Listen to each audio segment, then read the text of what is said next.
Okay, so welcome back to the class again. All well and good? क्या बात कर रहे हो? सही में? चलिए ठीक. नाउ सबको जो है वो अपना फोकस इधर रखें, है कि नहीं? हाँ. Focus on me, on my new shirt please. खोलिए ले रहे हम. खैर, anyways, let me know if you have any kind of doubts to ask from the previous class.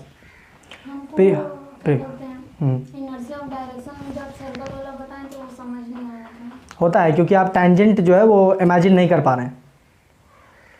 You just try sometimes. आप उसको जो वो ट्राई करके देखिए, कुछ बांध के और उसके बाद घुमा के देखिए और किसी एक पॉइंट पे छोड़ दीजिए. तो सिंस की गोल गोल घुमाए थे तो आप सोचती हैं कि वो गोल गोल ही घूमना चाहिए, बट वो चला जाता है सीधा जिस पॉइंट पे आप छोड़िएगा वहाँ. वाई? बिकॉज उसी डायरेक्शन वो हमेशा से उधर ही जाना चाहता था. आप उसको ज़बरदस्ती जो है वो गोल गोल घुमा रहे थे. तभी तो अगर आप फोर्स लगा रहे थे इसीलिए आप जो है वो बार बार जो आपके हाथ में दर्द होने लगेगा ज़्यादा घुमाइएगा तो. अदरवाइज अगर ये एफर्टलेस होता फिर हमको दर्द नहीं होता. वो जाना चाह रहा है उधर और तुम खींच के उधर करो. कहाँ उधर कहाँ रहे? इधर. इसी वजह से आपके हाथ में दर्द हो जाएगा. फोर्स लग रहा होता है, आप उसको ज़बरदस्ती गोल गोल घुमा रहे हैं. वो गोल गोल घूमना नहीं चाहता. हर वो चीज़ जो गोल गोल घूम रहा है वो गोल गोल घूमना नहीं चाहता. वो जाना चाहता है अपने टेंजेंट की ओर. आप ज़बरदस्ती उसको घुमा रहे हैं. That's why you will feel pain in your hands. हाथ में दर्द होगा. और किसी कारणवश अगर टूट जाता है रस्सी, उसी आप कहीं एक पॉइंट पे छोड़ते हो तो वो उसी डायरेक्शन में चला जाएगा सीधा. समझे? इसी को कहते हैं टेंजेंशियल डायरेक्शन. ठीक है? और कुछ नहीं. और कुछ नहीं. Anything else? नहीं. So inertia of rest clear था. इनर्शिया ऑफ मोशन क्लियर है. इनर्शिया ऑफ डायरेक्शन क्लियर है. कोई दिक्कत तो नहीं? Any issues? Any issues? Any issues? Okay great fine. Then we can move on. Then इसका मतलब यह है कि हम लोग आगे बढ़ सकते हैं. आजा बढ़. अरे बढ़ो.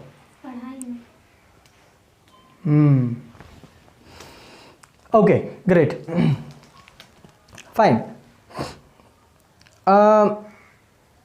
Do you see that phone of mine या this marker kept over air?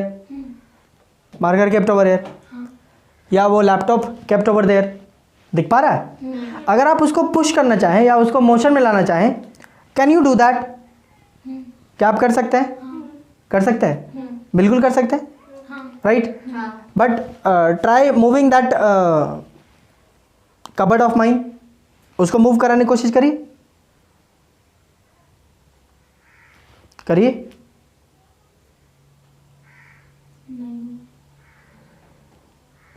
You will need some more of your type उसको मूव कराने के लिए. या आपको ज़्यादा चर्बी चढ़ा हुआ था, एक्वेरियम हिला के दिखाई. ज़बरदस्ती करोगे तो हिला डुला दोगे, वो अलग चीज़. बट आप चाहिएगा कि वो इधर ही घस के, या आप चाहिएगा कि वो उधर ही घस के. That is difficult. हम बोलेंगे हिला ले ठल्ले तो कुछ कर दोगे, वो तो अलग बात. लीजिए हिला दिए, वो अलग चीज़ हो गई. I am not asking in that way. उस तरीके से हम नहीं कह रहे. ठीक है? या फिर बाहर गाड़ी खड़ी, आप उसको धकेल दीजिए अकेले. कर लेंगे? नहीं. लेकिन अकेले आप लैपटॉप हिला सकते हैं. अकेले आप मार्कर हिला सकते हैं. अकेले आप जिस कुर्सी में बैठे हो उसको हिला सकते हो. हिला सकते हो कि नहीं? हैव यू थॉट कि ऐसा क्यों है? हिलाने में कम फोर्स लगता है इन लोगों को. ऐसा क्यों? चलिए ठीक है, मान लिया. ऐसा क्यों? इन लोगों का वेट कम है. ओके. Something else? और कुछ? किसी में आपको ज़्यादा फोर्स लग रहा है, किसी में आपको कम फोर्स लग रहा है. कुल मिला के आप ये बोल रहे हैं ना, ऐसा क्यों हो रहा है? वेट में डिफरेंस है इसलिए. वेट में डिफरेंस है इसलिए. ओके. और कुछ?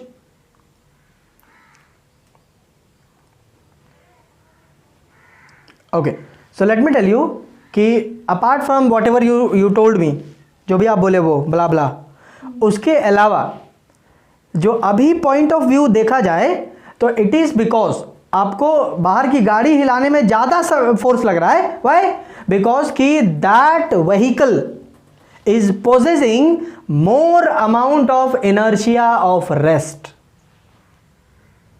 उसमें ज़्यादा inertia of rest है as compared to that of the chair, laptop, marker, wallet, box, ये सब उससे ज़्यादा inertia of motion है, I mean sorry inertia of rest है. उसमें वो भी रुका हुआ है ना जी, inertia of rest उसमें भी है, वो मूव नहीं करना चाह रहा, और वहाँ वो भी रुका हुआ है. कार बाहर जब खड़ी वो भी रुक रहा, वो भी चलना नहीं चाह रही. बट वाई हाउ कि एक को धकेलने में ज़्यादा लग रहा है फोर्स, एक को कम, because of the amount of inertia that one possesses. इसका इनर्शिया ऑफ रेस्ट का अमाउंट कम है और उसके इनर्शिया ऑफ रेस्ट का अमाउंट ज़्यादा है as compare to that of this one. समझे ऐसा क्यों है कि किसी का इनर्शिया कम और किसी का इनर्शिया ऑफ रेस्ट ज़्यादा है. Why? Because of the mass of the object that is possessed. उस ऑब्जेक्ट में मास कितना है उसकी वजह से. लैपटॉप का मास कम है इसलिए उसमें इनर्शिया ऑफ रेस्ट कम है. उसका मास ज़्यादा है, किसका? बाहर में जो गाड़ी खड़ी है उसकी, उसका मास ज़्यादा है. That's why inertia of rest जो वो पोजेस कर रहा है वो ज़्यादा है. समझे कि नहीं? बुझा रहा है? इनर्शिया ऑफ मोशन भी अगर ये लैपटॉप पोजेस करेगा तो ये कम करेगा as compare to that of the car. अगर वो इनर्शिया ऑफ मोशन पोजेस करता है तो अगर ये चल रहा है तो आप इसको कैच कर सकते हो, रोक सकते हो, है ना, पकड़ सकते हो. गाड़ी चल रही है उसके बाद बोलिए तो ऐसे करके आइए पकड़ेंगे, कैच लेंगे, आइए. बुद्धि एकदम हरियर हो जाएगी, एकदम पूरा तगड़ा टाइप से. कर सकते हैं? नहीं. बॉल देखिए, बॉल आता है, क्रिकेट वाला बॉल या फिर कोई फेंका बॉल, आप उसको कैच कर सकते हैं. इनर्शिया ऑफ मोशन तो उसमें भी है but you can handle that. आप उसको हैंडल कर सकते हैं.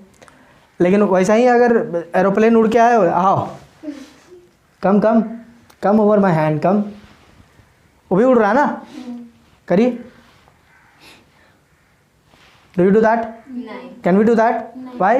बिकॉज हमको पता है वो आएगा सीधे मार के फाड़ देगा, कलेजा बाहर करके निकलेगा. वो इनर्शिया ऑफ मोशन उसमें ज़्यादा है, चोट आपको ज़्यादा लगेगी उसमें. जबकि अगर बॉल अगर ज़्यादा जोर से आप ही रात को ही होगा तो छट से करेगा तो ये ऐसे करके निकाल लेंगे. बात समझ आई? होता है कि नहीं? But that is not. Y?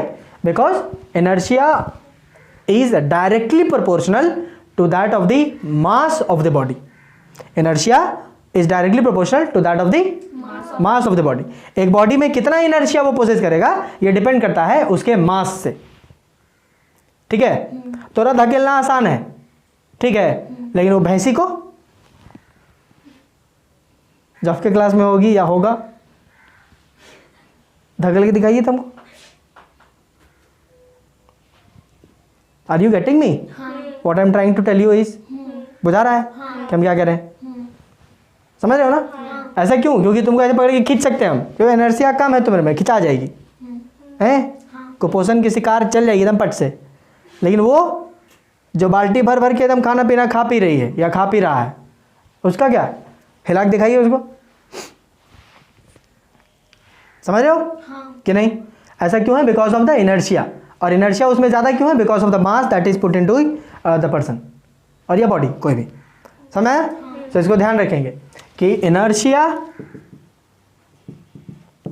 Possessed by an object is directly proportional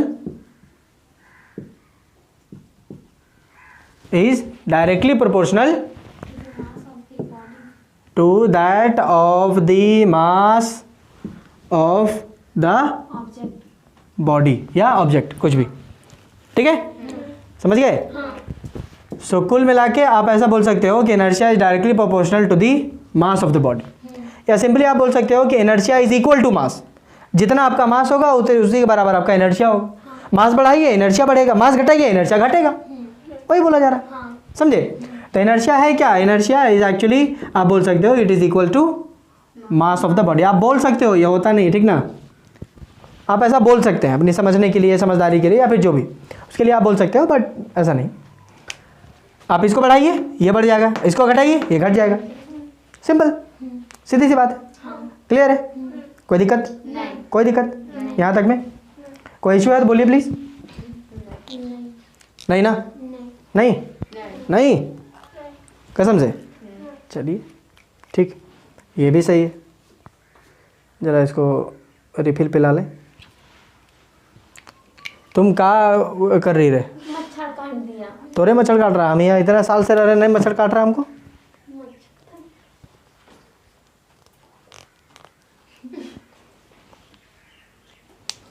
काटने दो, वो भी जीव जंतु है ना, जीने खाने का उसको भी हक है। इसका मतलब ये थोड़ी ना मेरा खून चूस लेगा। थोड़ा सा ले लिया तो एकदम पूरा गरीबे हो गई का? हेमोग्लोबिन कम हो गया तुमरे में, थोड़ा सा एकदम पी लिया तो। हाँ चलिए, क्लियर है इतनी बातें? क्लियर है कि नहीं? ये बात क्लियर हुई? ओके, इसी से कॉन्ट्ररी आपको एक एग्जांपल और देते हैं, ठीक है। सपोज दैट कि आपके पास एक स्लोप है, कोई रोड है, मतलब ढलान है, ठीक है, ढलान, ठीक है ना। यहाँ पे मान के चलिए कि इस जगह पे एक मोटरसाइकिल खड़ी है, ठीक है। देखो मेरा दिली इच्छा था कि हम मोटरसाइकिल ड्रॉ करें, बट एज यू नो कि फिर उसके बाद लोग उसको ऑक्शन में लगा देते हैं, एग्जीबिशन में लगा देते हैं, फिर बिकने लगता है वो, इसलिए I prefer not to do so. Point बना दीजिए। सो यहाँ पे मोटरसाइकिल है, ठीक है, और यहाँ पे है आपका, ये कौन है? सुंदर। सुंदर लाल। कौन है ये? सुंदर जी सुंदर, ठीक है। तो मोटरसाइकिल मान लो कि यहाँ से गुड़क जाए, गुड़क जाए, गुड़क जाए, गुड़क जाए, गुड़क जाए, सुंदर के पास आ जाए, ठीक है। तो सुंदर जो है क्या इसको रोक पाएगा या नहीं? नहीं नहीं, नहीं सुंदर नहीं रोक पाएगा। चलिए, I am giving you one more. एक और स्लोप है, और इस स्लोप के इस पॉइंट पे एक और ट्रक है, और अगेन हमारा सुंदर यहाँ पे खड़ा है, ठीक है। क्या सुंदर जो है वो ट्रक को रोक पाएगा अगर वो गुड़क रहा तो? नहीं, लेकिन मोटरसाइकिल को रोक लेगा। अब समझ में आ रहा नहीं कि रोक लेगा। गुड़क रहा है, चल रहा है, मतलब ढल गया वो, हो रहा है कि नहीं? बुझा रहा है? बुझा रहा है? बुझा रहा है? ओके। मोटरसाइकिल को वो रोक सकता है बट ट्रक को नहीं, क्यों? क्योंकि इसका मास ज़्यादा है तो इसका इनर्शिया भी ज़्यादा है ट्रक का। इसका मास ज़्यादा है तो इसका इनर्शिया भी ज़्यादा ज़्यादा है, इनर्शिया भी, मोशन। मोशन ज़्यादा, ओके, इनर्शिया ऑफ मोशन ज़्यादा है। लेकिन ये मूव कर रहा है तो इसका भी इनर्शिया ऑफ मोशन है, हाँ, लेकिन इसका मास कम है। मास कम है। अच्छा, दोनों के केस में आप देखेंगे, दोनों के केस में आप देखेंगे आपको नुकसान किस में सबसे ज़्यादा होगा अगर आप फिर भी ट्राई करते हैं तो? ट्रक। ट्रक में। सीधा आपके परिवार को अनुकंपा का नौकरी लगेगा फिर, समझे? समझते हैं अनुकंपा का नौकरी? आप जॉब कर रहे हैं, आप मर जाएं तो आपके बाल बच्चे को नौकरी हो जाता है, हाँ, उसको अनुकंपा का नौकरी कहते हैं। और अगर नौकरी नहीं है वो आदमी का तो फिर वही नौकरी करेंगे जो सभी लोग कर रहे हैं, क्या? मजदूरी। नौकरी खोजने वाला, अच्छा, वो भी एगो काम है। हाँ, सो मोटरसाइकिल और ट्रक में से ज़्यादा भीषण स्थिति हो जाएगी अगर वो ट्रक को ज़्यादा करने की कोशिश करेगा तो। आ जाओ, रोक दो बम, तो ये सुंदर रुक जाएगा वैसे में। ट्रक को रोकने के चक्कर में सुंदर रुक पड़ेगा, फिर उसकी ज़िंदगी की गाड़ी फिर आगे नहीं बढ़ेगी, वहीं पे फुल स्टॉप लग जाएगा। बुझ गए? कॉमा भी नहीं, फुल स्टॉप लगेगा सीधा। यहाँ पे हो सकता है कॉमा लगे, हॉस्पिटल जाए, फिर आप वापस कर ले, होता है कि नहीं? आई जी, बहुत अच्छा, फाइन। कभी आप ये देखे हो, जैसे मान लीजिए आप कहीं जा रहे हैं, ठीक है, कहीं भी जा रहे हो और वो उड़ता हुआ पत्थर एकदम छुटका को आया, एकदम पूरा ढाई से एकदम पूरा मस्त टाइप से तुम्हारे खोपड़ी में लग गया, और आपकी खोपड़ी को वो फोड़ सकता है, हैं? फोड़ सकता है कि नहीं? व्हाट वुड यू से इन दैट केस? इसका स्पीड ज़्यादा था। उसका स्पीड ज़्यादा था इसलिए आपको नुकसान ज़्यादा हुआ, हाँ, ऐसा क्यों?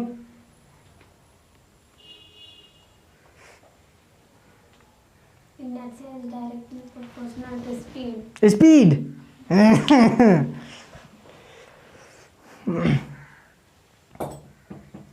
ओके, मास वाला क्लियर है? हाँ। मास वाला क्लियर? स्पीड वाले में आप थोड़ा सा यहाँ पर ये देखिए, हो क्या रहा है ना कि मास हमेशा उसको आउट नंबर कर दे, ये ज़रूरी नहीं है। एक चीज़ और होती है जिसको हम कहते हैं स्पीड, वेलोसिटी, वो भी एक अच्छा खासा फैक्टर होता है। जैसे मान लीजिए कि गंगा यहाँ खड़ी है, ठीक है, हम पैदल गए एकदम मस्त टाइप से ऐसे ऐसे करके और उसका कंधा टकरा दिए, ऐसे कर लिए, क्या नुकसान हुआ इसको? कुछ नहीं। लेकिन यही अगर मान लो कि हम एकदम पूरा 50, 60, 70 किलोमीटर के स्पीड से दौड़ते हुए जा रहे हैं, ठीक है, एकदम मस्त एकदम भयानक टाइप से दौड़ते हुए जा रहे हैं और ये मेरे रास्ते में आ गई, नाव फेंका जाएगी, होगा। ऊपर से चोट लगेगा टकराने से, कोलिजन की वजह से, सो अलग, वो अलग झंझट हो रहा है। अब मेरा बात समझिए, एक ही आदमी और वही सेम गर्ल, सेम एकदम सेम टू सेम, क्या हम धीरे दौड़ रहे थे तो मेरा मास कम था, लेकिन उसको नुकसान कम हुआ। जब हम धीरे दौड़ रहे थे तब भों भी मारेंगे ना, कपार फाड़ देंगे बस। मास वही है, उतने ही वजन के हम, लेकिन जब हम धीरे दौड़ रहे थे तो फिर, या फिर यूं कहिए केवल चल रहे थे और तब टकरा गए तो इसको कोई नुकसान नहीं हुआ। लेकिन वही बंदा, वही बंदी बस स्पीड में दौड़ के गए, and now the difference is clearly visible. अब आपको डिफरेंस समझ में आ जाएगा, होता है कि नहीं?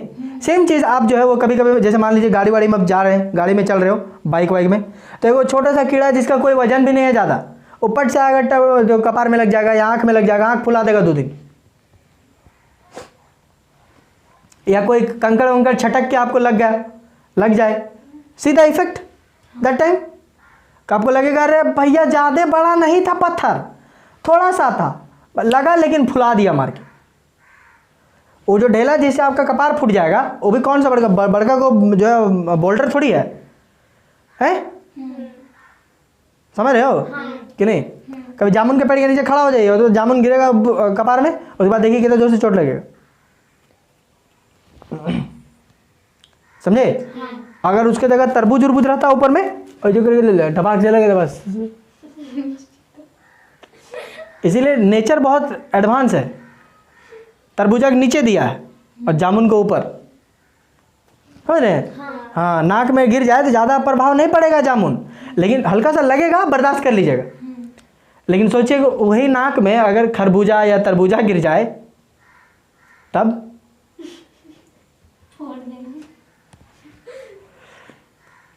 बुद्धि उसका एकदम बराबर कर देगा पूरा, समझ रहे हो कि नहीं? मास बदल दिए इस वजह से।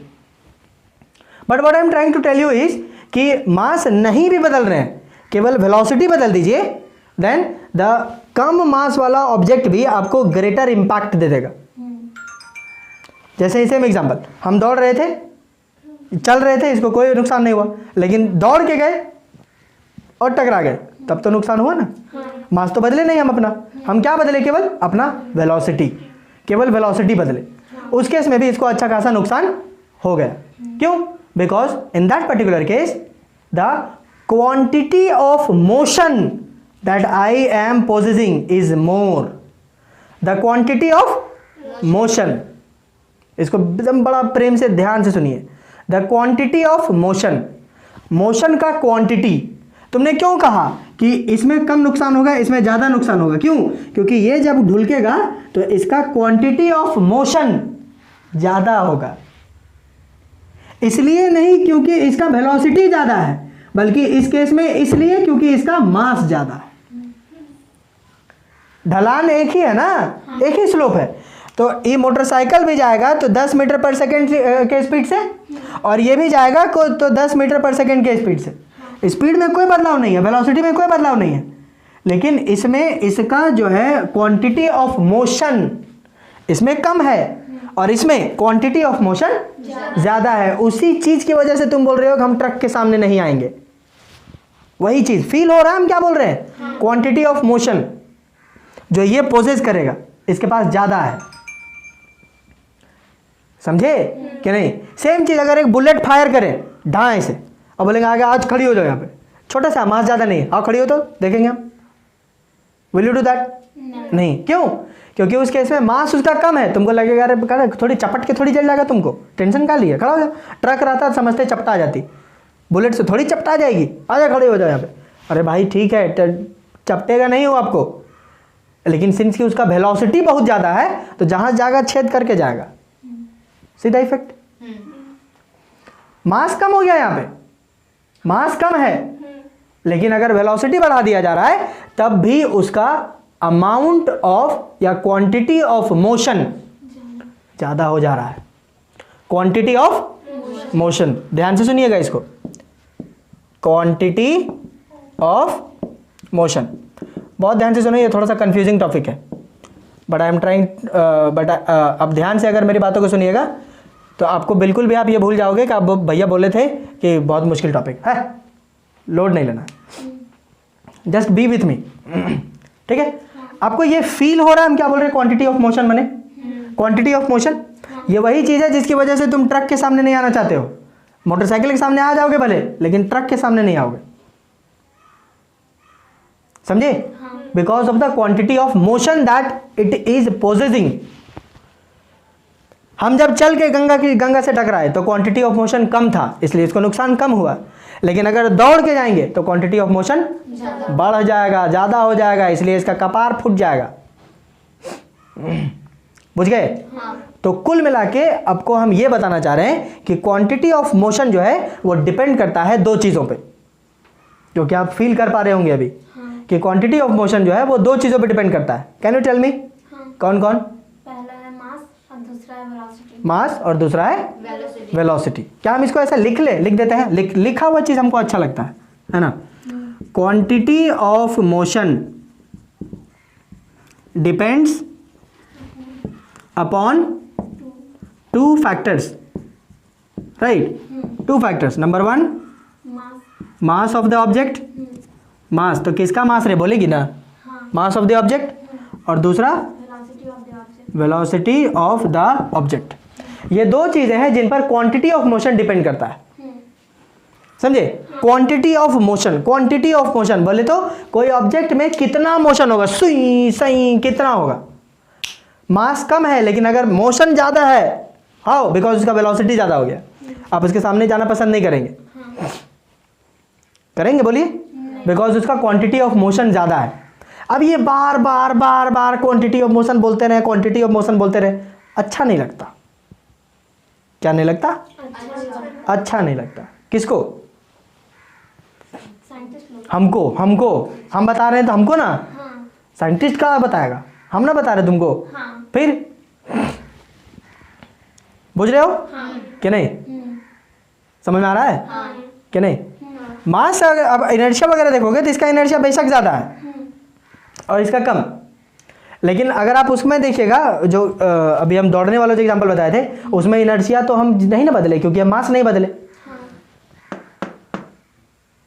मास हम अपने चेंज नहीं किए तो इनर्शिया भी नहीं बदलाया है। इनर्शिया नहीं बदले हैं फिर भी क्वांटिटी ऑफ मोशन कम बेसी हो गया है। बोलो सही बात है कि नहीं? It is because of the velocity and the mass. हाँ, दोनों एक चीज अलग अलग चीज को कंपेयर करोगे तो ये दोनों फैक्टर हो जाते हैं, लेकिन किसी एक चीज को एक फैक्टर, जैसे मान लो हम मास हम बदले ही नहीं थे, अपने केस में मास हम बदले ही नहीं थे, तो मास बदले ही नहीं थे तो केवल ये फैक्टर हुआ वेलोसिटी। हाँ, यही चीज आप ये देखिएगा कि अगर हम खड़े हैं और गंगा कूद के आ रही तो इसका मास ज्यादा है कि कम है? मेरे से कम ही होगा, भले वेलोसिटी जो है वो मेरे से बराबर वेलोसिटी से ही दौड़ के आई, लेकिन सिंस की मास कम है इसलिए क्वांटिटी ऑफ मोशन जो है वो कम पोजेस करेगी, हमको कम नुकसान करेगी। समझे? हो सकता है जैसे मान लो कि वही भैंसा खड़ा है, ठीक है, अब कूद गया एकदम मस्त टाइप से और उससे टकरा गए, तो टकरा जाएगी तो एकदम पूरा गद्दा की जैसा ऐसे होगी और भग से गिर जाएगी अपने उधर, टकरा के एकदम पूरा स्प्रिंग सटेगी तो ढप से अपने गिर जाएगी उधर। क्यों? क्योंकि भले आप स्पीड से आ रहे थे लेकिन आपका जो क्वांटिटी ऑफ मोशन है वो कम था उस भैंसे से, इसलिए आपको नुकसान हुआ ज़्यादा। बुझ गए? कोई दिक्कत? Okay, so as I was saying कि दिस क्वांटिटी ऑफ मोशन बार बार बोले हमको अच्छा नहीं लगता, और अगर मुझे अच्छा नहीं लगता तो फिर आप लोगों को भी अच्छा नहीं लगेगा। नहीं लगना चाहिए, right. Quantity of motion feel हो रहा है क्या बोल रहे हैं क्वांटिटी ऑफ मोशन मतलब? एग्जाम्पल्स से मेरे ख्याल से आपको फील आ रहा होगा कि क्वांटिटी ऑफ मोशन क्या बोला जा रहा है। So this quantity of motion बार बार ना बोला जाए, इसलिए it is called as momentum. What do we call it? Momentum. तो अब हम ये नहीं बोलते हैं कि आपको नुकसान इसलिए ज़्यादा हुआ क्योंकि क्वांटिटी ऑफ मोशन मेरा ज़्यादा था, बल्कि अब इसको इस प्रकार से बोलेंगे कि हम जब दौड़ के जाएंगे तो तुमको ज़्यादा नुकसान होगा। क्यों? क्योंकि दौड़ने के वक्त मेरा मोमेंटम तुमसे ज़्यादा है, इसमें ज़्यादा नुकसान है। क्यों? क्योंकि इसका मोमेंटम ज़्यादा होगा इसके मोमेंटम से। साफ है? क्लियर? कोई दिक्कत? So this quantity of motion is termed as momentum. Clear है? Momentum. Any issues? Any issues with the momentum? Momentum clear है? Clear है? Clear है? कोई दिक्कत? चलिए बहुत बेहतरीन, जगह हो गया फिनिश। इसको हम लोग क्या बात कर रही है? नहीं मानेगी, छाप ले। ओके, सो इतनी बातें क्लियर है? Momentum, any issues? I told you just, अभी हम लोग जाने थे कि quantity of motion depends upon two factors. पहला मास और दूसरा velocity. As I told you I do not like this term quantity of motion, rather I prefer momentum. Momentum मुझे ज़्यादा पसंद है। तो कुल मिला के हम ये बोल सकते हैं कि momentum depends upon two factors. The first one is mass and the second one is velocity. So momentum depends upon two factors. पहला मास ऑफ द ऑब्जेक्ट। अच्छा, मास ऑफ द ऑब्जेक्ट से ये कैसे रिलेटेड है मोमेंटम? मास, भाई ये मास अगर बढ़ा दीजिएगा तो उसका मोमेंटम भी बढ़ जाएगा। तो मोटरसाइकिल के सामने आ जाना चाह रहे थे लेकिन ट्रक के सामने नहीं, काहे कि उसका मास ज़्यादा था। मास ज़्यादा होने से उसका मोमेंटम बढ़ जाता अगर वो ढुलक जाता तो, समझे? इस वजह से so I can clearly write it as कि momentum is directly proportional to the mass of the object या बॉडी। ठीक। और दूसरा we have velocity of the object. Velocity of the object, okay. Velocity से कैसे रिलेटेड है? इसका भी डायरेक्ट रिलेशन होगा, क्योंकि आप धीरे धीरे दौड़ के जाइए, टकरा जाइए, कोई फर्क नहीं पड़ रहा। कस के एकदम दौड़ के जाइए, जोर से एकदम जल्दी जल्दी, उसके बाद टकराइए and then see the effect. समझे कि नहीं? Clear? So velocity, I mean sorry, momentum is directly proportional to the velocity of the object. बोलो, साफ बात है कि नहीं? इसका मतलब मोमेंटम जो है वो डायरेक्ट रिलेशन मास से भी रख रहा है और मोमेंटम डायरेक्ट रिलेशन वेलोसिटी से भी रख रहा है। दो बार लिखने से बढ़िया है कि एक जगह लिख दे, है कि नहीं? भले मेरा रिफिल बर्बाद हो गया लेकिन क्या किया जाए, समझाना था शुरू में तो लिख दिए। दो जगह लिखने से बेहतर है, अब कल तुम्हारा तो रिफिल बचेगा जी, है कि नहीं? हाँ, गरीब सब। So I can easily write it over here is की momentum of a body, momentum of a body is directly proportional to mass of the body into velocity of the body। Direct relation वालों को ऐसे ही ना लिखते हम लोग। Maths अच्छा तो है ना तुम्हारा कि नहीं? कोई दिक्कत? कोई दिक्कत है क्या? नहीं ना, कोई इशू नहीं यहाँ पे, कोई इशू नहीं ना। अब बार बार momentum of a body, momentum of a body लिखते जाएं, इसमें भी तो रिफिल बर्बाद होगा मेरा, नहीं होगा? इसे भी तो बर्बादी है कि नहीं? इसलिए हम इसको बार बार लिखना पसंद नहीं करते हैं। मोमेंटम ऑफ अ बॉडी के बजाय हम इसको एक सिंबल दे देंगे। तो सिंबल दे देंगे तो फिर केवल सिंबल बता देंगे, तो आप जो जब भी लिखेंगे आप जान जाइएगा मोमेंटम लिखे भैया, है कि नहीं? अच्छा उपाय ये है कि नहीं? है ना? इससे मेरा रिफिल बचेगा और पेड़ भी। क्यों रिफिल बनाने में पेड़? हम अगर मोमेंटम लिखेंगे तो तुम भी तो मोमेंटम लिखेगी और तुम्हारे लिखने में कागज लगता है और वो कागज जो होता है गाछ काटने से आता है। कम यूज करेगी तो कम पेड़ कटेगा ना, पेपर कम खत्म होगा। समझो logic. Okay, so momentum is represented by P. क्या? P. P for momentum. P for M से शुरू होता. हमारे ना दत भी दिखा ली देंगे बस. P for momentum. Momentum. P for momentum. Parrot. समझ गई हाँ. क्या होता है? मोमेंटम. ओके, सो मोमेंटम को हम पी से डिनोट करेंगे. ठीक है. So P is directly proportional to mass of the body M, हाँ. Velocity of the body V. V. शुरू से तो करते आ रहे हो हाँ. पहले वाला चैप्टर से. बोलो नहीं करते आ रहे थे क्या? तो इसमें हमको नहीं लगता कि कोई इशू होना चाहिए, नहीं. है क्या? नहीं. So P is directly proportional to M into V. वही वाला जो लिखे हैं उसी को केवल किए. हाँ. कोई दिक्कत तो नहीं ना? नहीं. ओके, अब हमको ये डायरेक्ट ये 28 जो है वो हमको अच्छा नहीं लगता बार बार. कुछ यही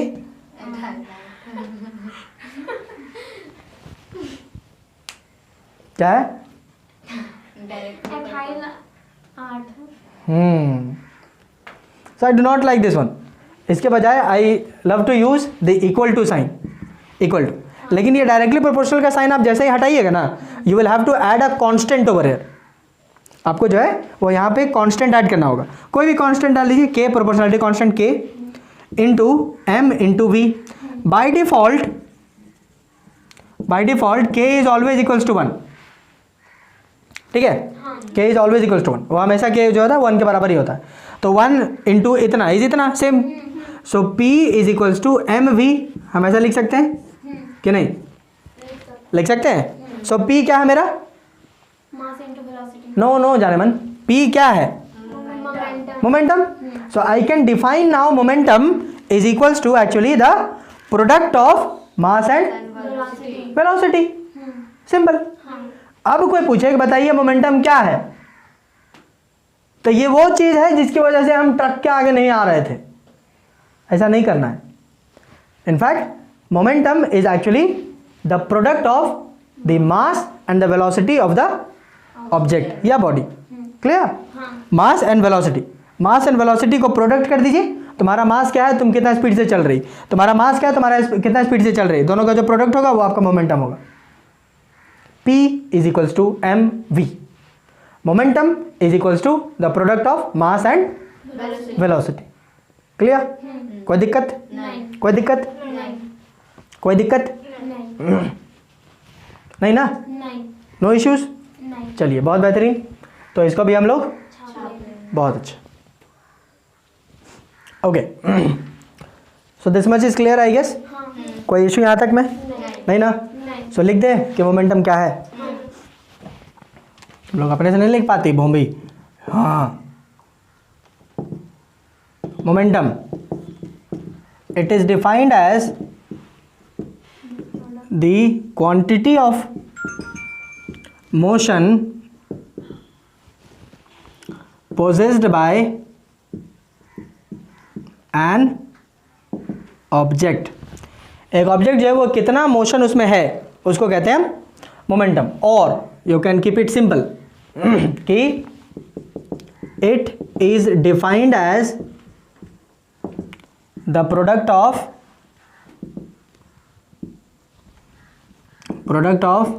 the mass and the velocity of the object. Simple. I don't think इसमें कोई इशू होगा अब. नहीं. राइट? नहीं. है क्या? नहीं. Okay, great. Let us come to its SI unit. थोड़ा सा एसआई यूनिट देख लेते हैं. वी नो दैट कि P is equals to M into V होगा. ठीक है. So M is mass. तो मास का एसआई यूनिट होता है केजी होता है. और वेलोसिटी का मीटर सेकेंड इनवर्स. देयरफॉर आपका मोमेंटम का ऐसा यूनिट होता है KG metre second inverse. Simple. Clear? कोई दिक्कत यहाँ तक में? नहीं. KG metre second inverse. नहीं. कोई दिक्कत नहीं. नहीं ना? नहीं. कोई दिक्कत? कोई दिक्कत? कोई दिक्कत? नहीं. कोई दिक्कत? चलिए, बहुत बेहतरीन. हमारा जगह फिर से भर गया है. चले आगे बढ़े। ऐसा यूनिट क्लियर है, कोई बहुत बड़ी इशू नहीं है ऐसा यूनिट में, कोई दिक्कत नहीं है, नहीं। तो आगे बढ़ा जाए। आगे बढ़े, ओके ग्रेट। अब आए देखिए, सपोज दैट कि इनिशियली शुरुआत में, ठीक है, एक ऑब्जेक्ट है हमारे पास, ठीक है, एक ऑब्जेक्ट है जिसका मास m है, जिसका मास m है, लेकिन ये ऑब्जेक्ट जो है वो रेस्ट में है। अगर रेस्ट में है तो v बराबर 0 हो जाएगा, होगा कि नहीं। और अगर फाइनली अगर देखें यहाँ पे, अगर एक ऑब्जेक्ट है मास सेम मास का, लेकिन वेलोसिटी इसकी इस बार v है, क्यों, क्योंकि ये अभी मोशन में है। तो इस केस में अब यहाँ पे देखिएगा तो यहाँ पे p is equals to m into v आएगा, so which is equals to 0 over here, p is equals to 0 over here. बोलो होगा कि नहीं, क्योंकि m का वैल्यू चाहे कितना भी हो, अगर वो वेलोसिटी 0 है तो उसका कोई मोमेंटम नहीं है। जैसे कोई कितना बड़ा जहाज काहे नहीं खड़ा है, खड़ा ना है, मास उसका बहुत है लेकिन खड़ा है, तो क्या नुकसान है उससे, कोई नुकसान नहीं, क्योंकि उसका कोई मोमेंटम जनरेट नहीं हो रहा है। यहाँ पर बात ये है, समझ गए। लेकिन यहाँ पे देखेंगे तो आपका p का वैल्यू कुछ ना कुछ आएगा, आई मीन मोमेंटम का वैल्यू कुछ ना कुछ आएगा, समझ में आ रहा है। तो इस केस में जहाँ पे आपका शुरुआत वाला जो मोमेंटम होता है, शुरुआत वाला मोमेंटम, यहाँ पे हमने एक स्पेशल केस ले लिया जहाँ पे मोमेंटम 0 है। हो सकता है कि शुरुआत में जो है वो कुछ मोमेंटम उसका हो शुरुआत में, माने v का आई मीन वेलोसिटी का वैल्यू u हो जाए, अरे मतलब उसका वेलोसिटी कुछ रहेगा शुरुआत में। तो इस केस में जो मोमेंटम आएगा उसको हम कहते हैं इनिशियल मोमेंटम। बोलो सही बात, इनिशियल मोमेंटम, इसको हम क्या कहेंगे, इनिशियल मोमेंटम। बोले तो शुरुआत वाला मोमेंटम, और इस केस में इसको हम कहेंगे फाइनल मोमेंटम। बोलो सही बात है ना, बोलो फाइनल मोमेंटम। मतलब आप लास्ट में जो है वो तुम्हारी वेलोसिटी क्या थी, और मास तो तुम्हारा सेम ही रहेगा, वेलोसिटी केवल मल्टीप्लाई करना है, समझ गए। कोई दिक्कत यहाँ पे, कोई दिक्कत है तो बोलो please. Initial momentum, final momentum, कोई इशू, कोई इशू नहीं ना। चलिए आइए, बहुत बेहतरीन। If I want to calculate, अब यहाँ पे देखिए, अब आप ही लोग बताइएगा, ठीक ना। If I want to calculate the change in momentum, तो कैसे करेंगे बताइए, चेंज इन मोमेंटम कैसे करेंगे। परफेक्ट, थैंक यू जाने मन। मेरे तरफ से कभी एगो चॉकलेट खा लेना, ठीक है, समझी कि नहीं। हाँ ठीक, अब खरीद के लाना, हमको भी खिलाना। Change in momentum is final momentum minus initial momentum. बाप रे बाप, कितना रिफिल बर्बाद कर दिया हम। Change in momentum, change in momentum, shall I write it like if I say, चलो ठीक है लिखिए देते, इतना हो गया मालिक तो थोड़ा सा और सही। Change in momentum is equals to final momentum is P F. बोलो क्या लिख दें ऐसा, कोई दिक्कत नहीं। किसी के साथ ससुर गुड़क रही है ऐसा हम लिख दे तो नहीं, कोई है ऐसा। अगर हम फाइनल मोमेंटम को पी एफ लिख दे तो उसका पति मर जाएगा क्योंकि उसका पी एफ का पैसा नहीं मिल रहा है, कोई नहीं। चलिए ठीक, minus P I initial momentum, कोई दिक्कत नहीं ना। बहुत अच्छा, बहुत अच्छा, तगड़ा। अब मुझे बताइए, if I want to calculate now, अगर हम ये कैलकुलेट करना चाहें कि what is my rate of change of momentum. जो रे टकली बुला रहा उतना लोग नहीं सुन रही। Rate of change of momentum, rate of change of momentum, ये कैसे निकालते हैं। पक्का तो चॉकलेट खा लेना मेरे तरफ से रे, तुमको मालूम था, तुमको मालूम था रे। अरे गजब। So rate of change of momentum is final momentum minus initial momentum by, एकदम परफेक्ट चॉकलेट, पक्का एकदम। टाइम टेकन टू, जी time taken to change the momentum. This tells me कि वो पढ़ रही है, रिवीजन कर रही है, बिकॉज इतने समय के बाद इसको याद रख पाना ये थोड़ा सा ये होता है। हम बोले थे कि बार बार रिवीजन करिएगा ना तो अपने आप आ जाएगा, अदरवाइज हमको बोलना पड़ता है। नहीं बुला के इसमें बता देगा बॉम्बी कहीं। Final momentum minus initial momentum upon time taken to change the momentum tells me और gives me the rate of change of momentum, rate of change of momentum. अरे ठीक है, यहाँ पे ऑफ कर लो, क्या प्रॉब्लम है, चेंज ऑफ मोमेंटम कर लो, क्या इशू है, कोई दिक्कत है क्या? इन ऑफ कोई इशू है? इतना जो है वो सब पकड़ के नहीं चलना ना। So rate of change of momentum is equals to final momentum minus initial momentum by time taken to change the momentum. Clear? कोई दिक्कत? कोई दिक्कत यहाँ तक? कोई दिक्कत है? बोलो, कोई दिक्कत है? नहीं ना? कोई इशू? ग्रेट, बहुत बेहतरीन। अब यहाँ पर देखिए, इतना बात क्लियर है ना, इसको ध्यान में रखना। देखो यहाँ पे P इज इक्वल्स टू 0 है, बोले तो मोमेंटम आपका 0 है, मोमेंटम कुछ है ही नहीं, मोमेंटम कुछ है ही नहीं। सिंस की मोमेंटम कुछ नहीं है, इसका मतलब है कि क्वांटिटी ऑफ मोशन कुछ नहीं है, क्वांटिटी ऑफ मोशन कुछ नहीं है, इसका मतलब है कि वो बंदा रेस्ट में है, राइट? और अगर रेस्ट में है तो आप जब तक आप इसमें कोई एक्सटर्नल अनबैलेंस फोर्स ना लगा दें तो उसका जो है वो जाएगा ही नहीं, मोशन में आएगा ही नहीं। मोशन में किसी को भी मोशन में लाना मतलब उसके मोमेंटम को बदलना होता है। अगर आप उसके मोमेंटम को बदलते हैं तभी आप बोलिएगा कि वो मोशन में है, अदरवाइज कैसे बोल दोगे? देखो ना, इसका मोमेंटम 0 है तो बोल दो तो कि ये जो मोशन में था, मोमेंटम यहाँ 0 है ना जी, हम क्या बोले, ये रेस्ट में है तो भी इसका 0 हो गया। आप जब तक इसमें कोई काम ना करें, जब तक आप इसको कोई फोर्स ना दें, क्या ये मोशन में आएगा? नहीं। और जब तक ये मोशन में नहीं आएगा, क्या इसका P का वैल्यू 0 ही रहेगा कि नहीं? 0 ही ना रहेगा जब तक ये मोशन में नहीं आएगा तब तक, चाहे कितना मास तुम इकट्ठा कर लो, वेलोसिटी उसका 0 है तो मोमेंटम उसका कुछ नहीं बन रहा है, और मोमेंटम कुछ बन ही नहीं रहा, तो फिर आपको जो मेहनत करना रहता है ना उसको मोमेंटम देने में करना रहता है, उसको मोमेंटम देने में करना रहेगा, और किसी चीज़ में नहीं करना रहा। अगर कोई चीज़ रेस्ट में है तो वो वेलोसिटी बांध के बैठ गया है 0, अब उसको कोई आपको मेहनत करने की जरूरत नहीं है कि आप जो है उसको मेहनत करते जाइए ताकि वो 0 में मेंटेन रहे, नहीं, वो खुद कर लेगा। दैट इज वाई न्यूटन बोला कि फर्स्ट लॉ ऑफ मोशन क्या था, if an object is at rest it will remain at rest. Why? Because उसका मोमेंटम 0 हो रहा है, और अब मास बढ़ाते जाइए, 1 किलो आम रखो, फिर उसके दूसरे 1 किलो आम रखो, फिर रखो, मास बढ़ाते जाओ, लेकिन उसको हिलाओ घुमाओ मत, वो खुद से जाएगा ही नहीं, क्योंकि मोमेंटम उसका है ही नहीं कुछ। तो जो आपको जो हम कल पूछे थे कि आपको जो है वो किसी को मूव कराने के लिए क्या करना पड़ेगा, आप बोले धकेलना होगा, फोर्स देना होगा।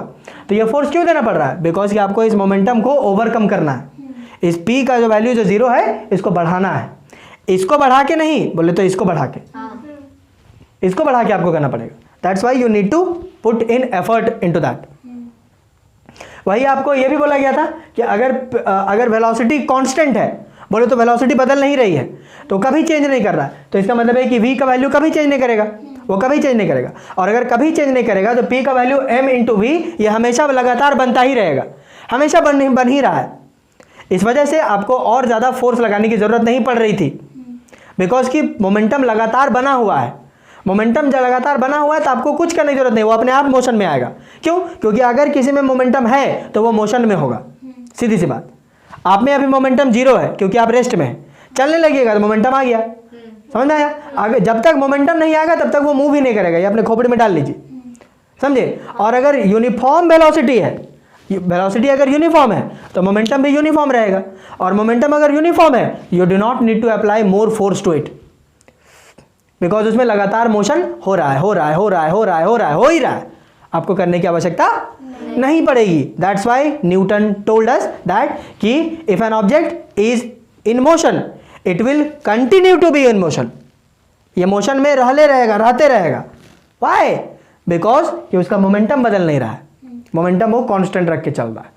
अब आपको फोर्स लगाना है ताकि उसका मोमेंटम को, आप चाहते हैं और तेजी चले तो फोर्स लगा दीजिए थोड़ा सा, तो उसका वेलोसिटी बढ़ जाएगा, वेलोसिटी बढ़ेगा तो मोमेंटम बढ़ जाएगा, सीधी सी बात। और मोमेंटम बढ़ा तो आप तेजी से भाग गया, सीधी सी बात है, समझ आया कि नहीं? और अगर आपको रोकना है इसको तो फिर ऑपोजिट डायरेक्शन में फोर्स लगाइए, जिधर वो उसका मूव कर रहा है उसका अपोजिट डायरेक्शन में फोर्स लगाइए ताकि उसकी वेलोसिटी कम हो जाएगी। देखो कोई भी अगर चीज़ आता है हम उसको अपोजिट साइड से रोकते हैं, क्या करते हैं? उसका मास घटा देते हैं? नहीं, उसकी वेलोसिटी घटती है, उसकी वेलोसिटी घटी जिसकी वजह से उसका मोमेंटम 0 होगा, मोमेंटम 0 होगा तब वो फाइनली रेस्ट पे आएगा। ये बात था, समझ में आ रहा है कि नहीं? कोई दिक्कत यहाँ पर? Any issues? Any issues? Any issues? Which means that अब यहाँ पे देखिए बहुत ध्यान से, ठीक है। अच्छा इसको कर ले क्या, इसको लिख लेते हैं, ठीक है। चलिए इसको छाप लें। ओके आगे बढ़े। हाँ। आइए देखिए, अब तक हम क्या जाने हैं, अब तक हमने देखा कि rate of change of momentum is equals to P F minus P I upon T, time taken. बोलो कोई दिक्कत है अगर हम ये लिख रहे हैं तो? नहीं। कोई दिक्कत है तो बोलो, ट्यूशन से भगा देंगे, बता दे रहे हैं। बोलो कोई दिक्कत नहीं है। कोई दिक्कत नहीं। सो rate of change of momentum. अब ध्यान देंगे कि कोई भी चीज़ जो आपको मोशन में लाना हो या मोशन में है तो आपको रोकना है, तो उसके लिए आपको इसका rate of change of momentum ये बदलना पड़ता है। You will have to change the rate of change of momentum. समझे? आप कोई गुड़क रहा है बॉल, आप उसको पीछे जाओ धकेल दिए, क्या किए? You just told that ball कि I am going to change the rate of change of momentum of yours.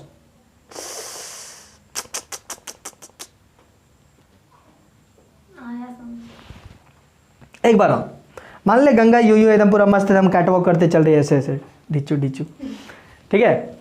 इधर से जा रही है, उधर मस्त टाइप से उधर जा रही है, मोमेंटम है उसमें, तब तो जा रही मोशन में। हम गए पीछे से मस्त टाइप से एकदम पूरा धक्का मार दिए, ठीक है। अब गंगा उड़ के घर जाएगी, यस, फ्लाइंग जट। ऐसा क्यों हुआ? बिकॉज कि गंगा को हम बोल दिए कि सुन, तुम्हारा हम rate of change of momentum बदलने वाले हैं। क्योंकि ये क्या है, rate of change of momentum बोले तो यूनिट टाइम में आपका चेंज इन मोमेंटम कितना आ रहा है, इसी को बोलते हैं rate of change of momentum. अगर आपका rate of change of momentum ज़्यादा हो रहा है, ठीक है, तो आप इम्पैक्ट ज़्यादा करिएगा, और अगर rate of change of momentum कम हो रहा है तो फिर आप इम्पैक्ट कम करिएगा। जैसे आप मस्त एकदम यूं यूं यूं यूं ऐसे ऐसे करके चल रहे हो, तो तुम्हारा rate of change of momentum कम है, इस वजह से आप किसी को नुकसान नहीं पहुंचाइएगा। लेकिन आप दौड़ के जाइए कहीं पे, टकरा जाइए, rate of change of momentum ज़्यादा होता है उस केस में, और उस केस में जो है आप किसी को नुकसान ज़्यादा पहुंचा दीजिएगा। यही चीज़ हो रहा है दौड़ने और चलने वाले केस में, टकराते हैं उस समय, rate of change of momentum, ठीक है। So my simple question to you is कि how can we alter rate of change of momentum. Rate of change of momentum को हम किस प्रकार से कंट्रोल कर सकते हैं, बताइए तो। कैन यू थिंक ऑफ कि हम किसी का भी rate of change of momentum कैसे हम चेंज कर सकते हैं?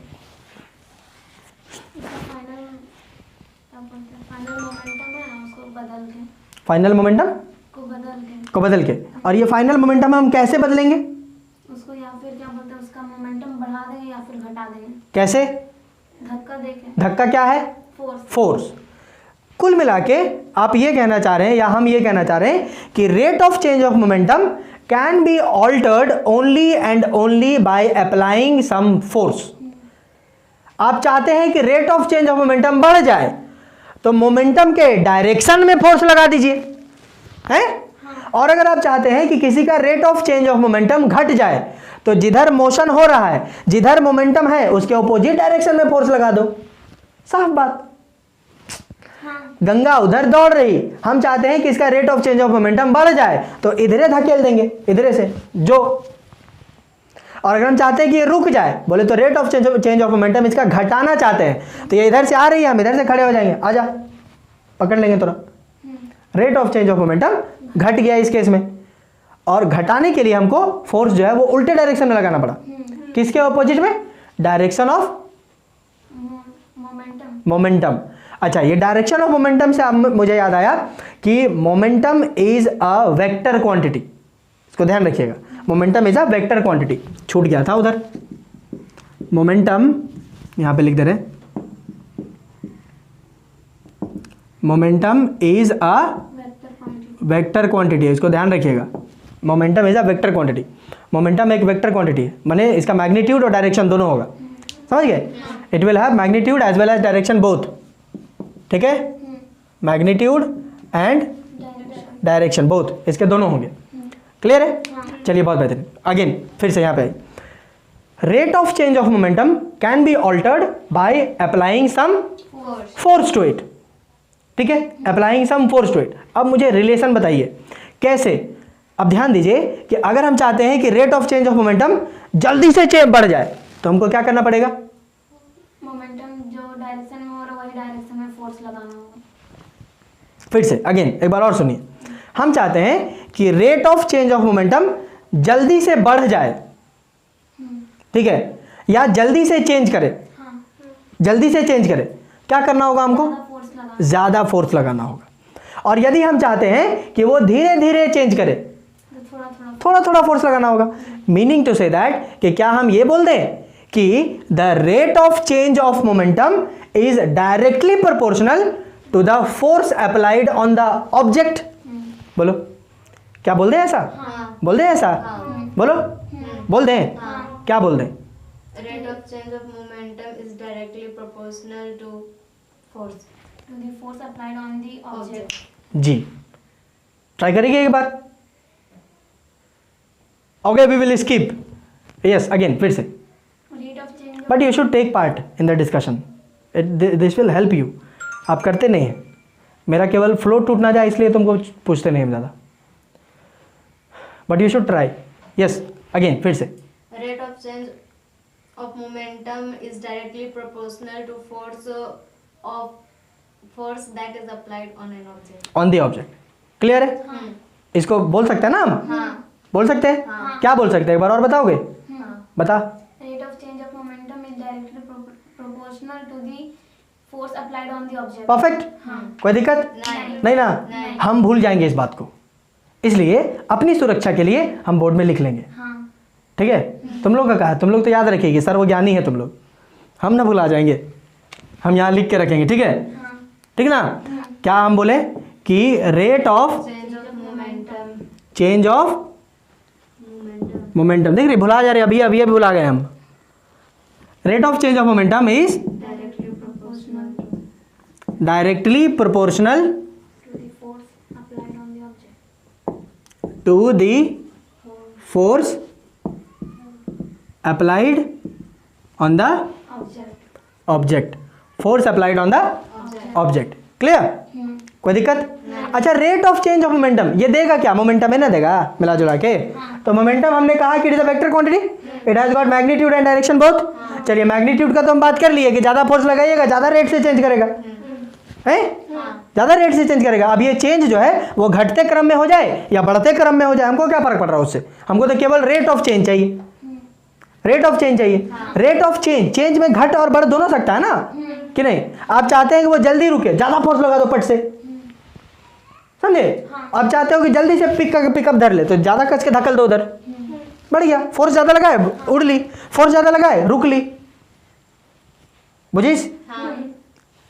कि नहीं? हाँ। बुझलू? हाँ, तो ये तो हम बात कर लिए मैग्नीट्यूड का। हाँ। What about its direction? Direction का क्या? डायरेक्शन का क्या? डायरेक्शन ही तो बताएगा कि फोर्स बढ़ेगा कि घटेगा, मतलब मोमेंटम घटेगा कि बढ़ेगा।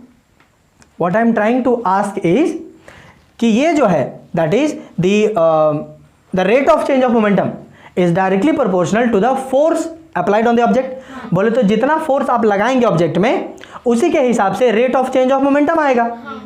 हम ये पूछ रहे हैं कि ये जो rate of change of momentum है वो किस डायरेक्शन में जाएगा? सोच के बताओ तो जल्दी से, कि ये जो rate of change of momentum हुआ मेरे फोर्स लगाने से वो किस डायरेक्शन में होगा? दोनों डायरेक्शन में हो सकता है। फिर से प्लीज ध्यान से सुनिए। Rate of change of momentum force से वैरी कर रहा है, हाँ, ठीक है? तो ये जो rate of change of momentum है फोर्स की वजह से वैरी कर रहा है, तो किस डायरेक्शन में करेगा? वो जो डायरेक्शन पे जा रहा है उसी डायरेक्शन पे। पहुंच रही है, बस थोड़ा सा। Rate of change of momentum force की वजह से वैरी होगा, लेकिन किस डायरेक्शन में होगा? जिस डायरेक्शन में मोमेंटम अब हो रहा है। पहुंच रही है, बस थोड़ा सा सोच, एकदम सोच ले बस।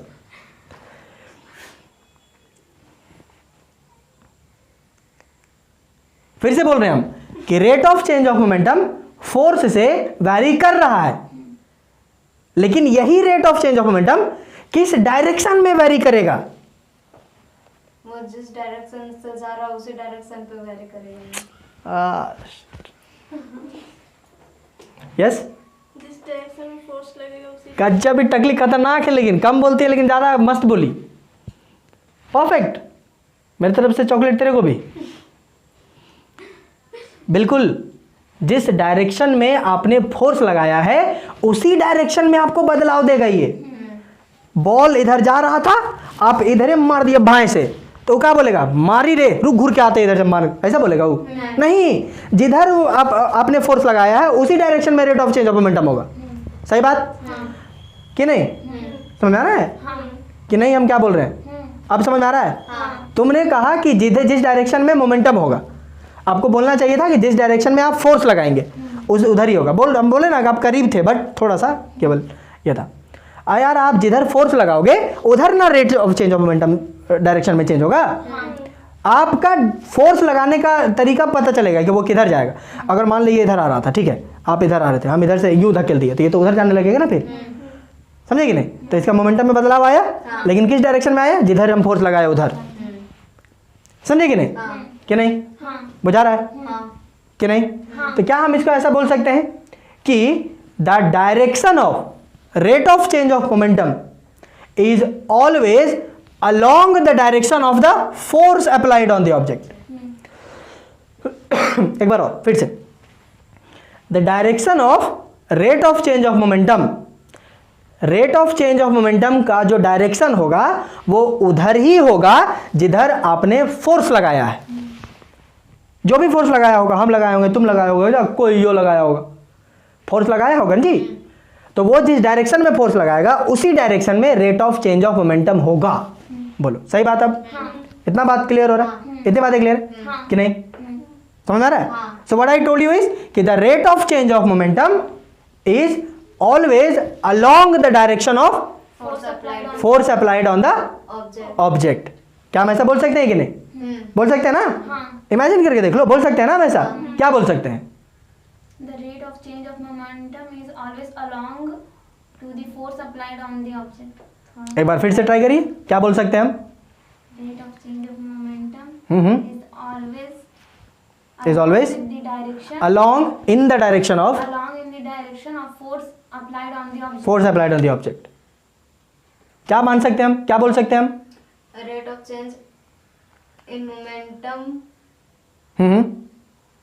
rate of change in momentum is always along with the direction where force applied. In the direction, देखो क्या बोलना चाह रहे हैं कि देखो हम लिखते हैं, ठीक है, हम पहले में क्या बोले, मैग्नीट्यूड के बारे में डिसाइड किए कि rate of change of momentum का मैग्नीट्यूड क्या होगा, तो उतना ही होगा जितना आप फोर्स लगाइएगा। The rate of change of momentum is directly proportional to the force applied, उतना ही चेंज करेगा जितना आप फोर्स लगाओगे, बात खत्म। और दूसरे में पूछ दिया कि केने चेंज करेगा, केने चेंज करेगा, तो उन्हें चेंज करेगा जिधर तुम फोर्स लगाया। पूछने वाला क्या बात है इसमें, बुढ़वा क्या कहा? सिंपल है। एक में हम मैग्नीट्यूड का बात कर रहे हैं और दूसरे में डायरेक्शन का बात कर रहे हैं कि the rate of change of momentum is always along the direction of the applied force और the force applied on the object. जो आपको अंग्रेजी ठीक लग रहा हो वो कर लो। समझ में आया क्या बोल सकते हैं हम?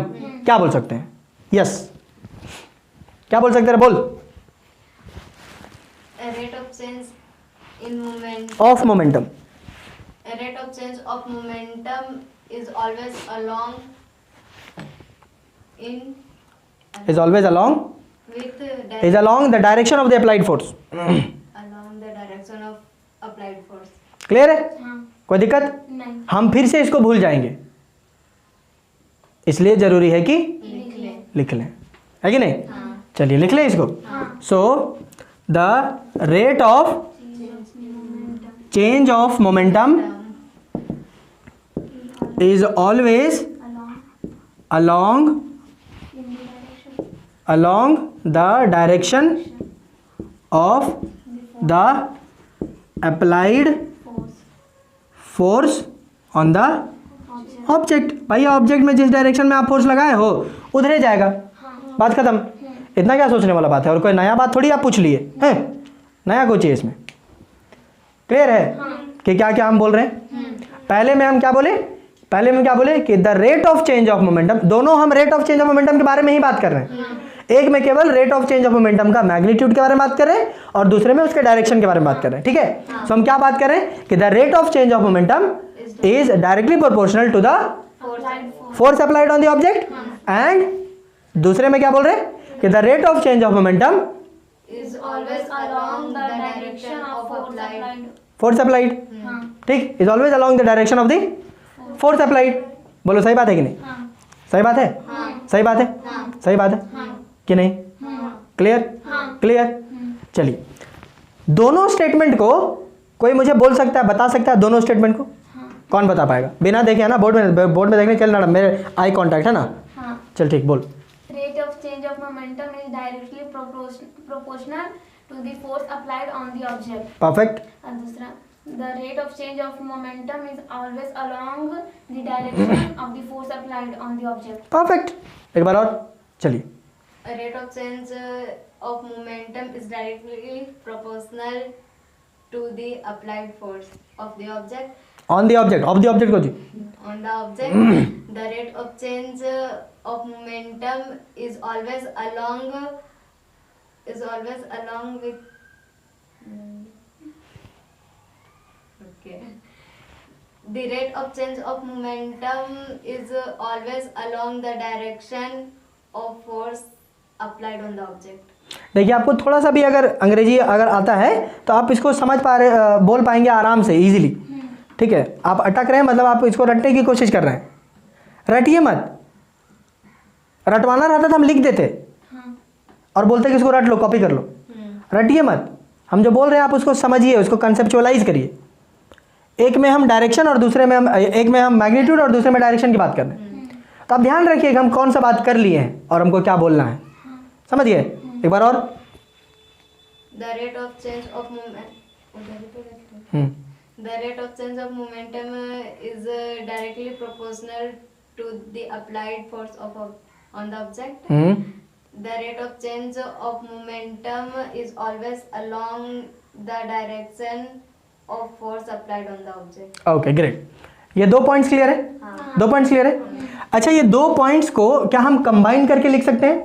कंबाइन करके लिख सकते हैं. कैसे? देखो दोनों पॉइंट्स को हम कंबाइन करके कैसे लिख सकते हैं. देखो the rate of change of momentum is directly proportional to the force applied on the object and the direction of the rate of change of momentum is always along the direction of the applied force. केवल इन दोनों statement के बीच में and जोड़ना है. बस. और ये स्टेटमेंट जो है वो एक हो जाएगा. 2 अलग अलग पॉइंट है ना, 2 पॉइंट है. 2 पॉइंट्स को एक पॉइंट में बदल सकते हैं. केवल इन दोनों के बीच में एंड यहाँ जोड़ दीजिए बस. एंड और फिर लिख दीजिए. लिख दें क्योंकि हम भूल जाते हैं ना बार बार. ठीक. आइए इसको फिर से लिखते हैं. ठीक है. Rate of change of momentum. एक बार खुद से मेरे साथ बोलने की कोशिश करिएगा. ठीक है, बिना देखे. ठीक. So rate of change of momentum हम देख लेंगे. ठीक है, तुम लोग मत देखना.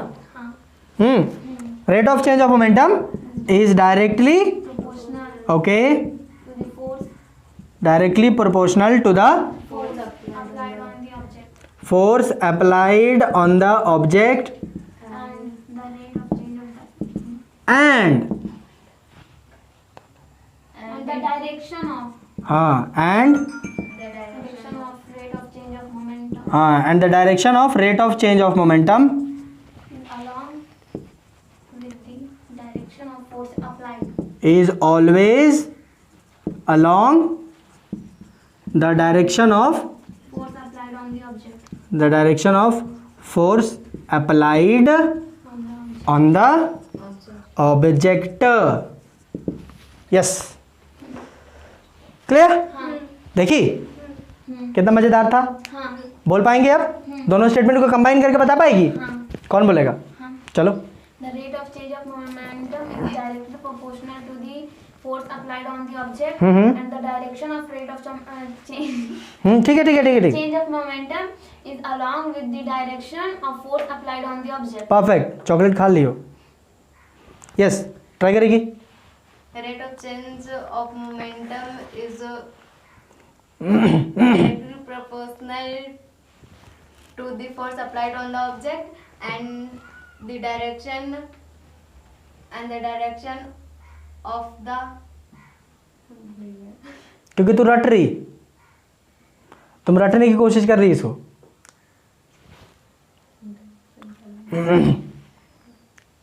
फिर से हाँ चलो.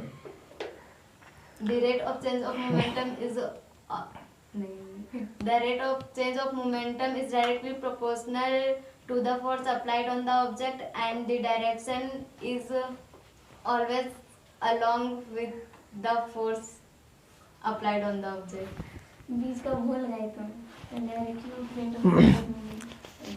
चलिए एक बार और। हाँ चलो। The rate of change of momentum is directly proportional to the force applied on the object, and the direction of rate of change of momentum is always along with the direction of force applied on the object. Perfect, clear है कि नहीं? इन्हीं दो statements को जब हम combine करके लिखते हैं ना तो it becomes the Newton's second law of motion. This becomes my Newton's second law of motion. Clear है? कोई दिक्कत? याद हो गया होगा I guess. I do not think कि आपको जो है दोबारा आपको घर पे इसको अच्छे से टाइम निकाल के आपको याद करना पड़ेगा। It's all done. Newton's second law of motion. Clear है? कोई दिक्कत? कोई दिक्कत नहीं। किताब से पढ़े ना नहीं याद आ जाएगा ये वाला भी। So this is nothing but Newton's, यहाँ पे लिख रहे हैं Newton's second law of motion. ये हमारे न्यूटन भाई साहब का सेकेंड लॉ ऑफ मोशन। आपको पूछा जाएगा कि state the Newton's second law of motion. तो Newton's second law of motion states that कि the rate of change of momentum is directly proportional to the force applied on the object, and the direction of rate of change of momentum is always along the direction of the force applied on the object. आप इसको लिखवा के आप याद करने बैठिएगा ना, बावली हो जाएगी। बता रहे हैं हम न्यूटन के जितने भी लॉज हैं उसमें से सबसे कठिन और सबसे जटिल यही है। समझ गए? आई होप क्लियर होगा। आई मीन मोमेंटम, न्यूटन का सेकेंड लॉ क्लियर है? चलिए बहुत बेहतरीन। मज़ा आ रहा है? आ रहा है? फीस बढ़ाओ, मजाक करने आई। हाँ मजाक करने आ रहे टकली, बोलेगी एक बार? नींबू को दिख रहे बोलेगी? चल बोल।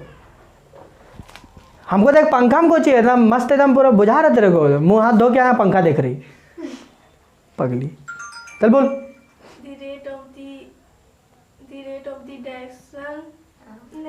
The rate of the directly proportional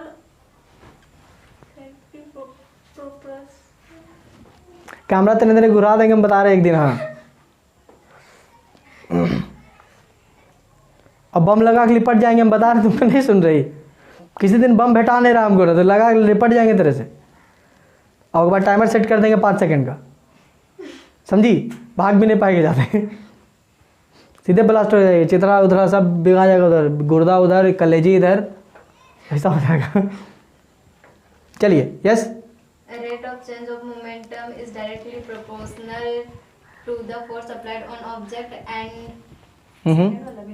हाँ हाँ साथ ही में बोलना है। पॉज ले रही है अपना सुनने के लिए, सिखा रही है हमको। चल फिर से बोल शुरू से।